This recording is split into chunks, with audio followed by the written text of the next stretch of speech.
Hey guys, welcome to our channel, and in this video I'm going to show you how to check videos descriptions on TikTok. First, you just need to open your TikTok application. Now from here you will find all the videos on your TikTok feed that in For You or any following section here.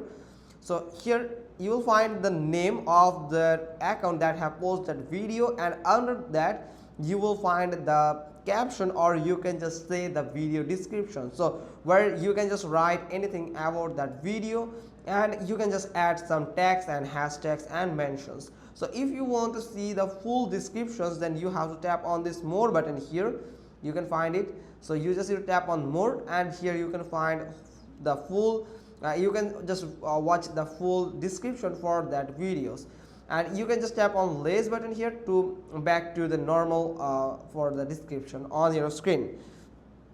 Now for here you can see here you can also find more. If it's much bigger than usual, you can just find all the captions from here just like this. So hope you got this. If so, then give it a thumbs up, and that's how you can just easily check your video description.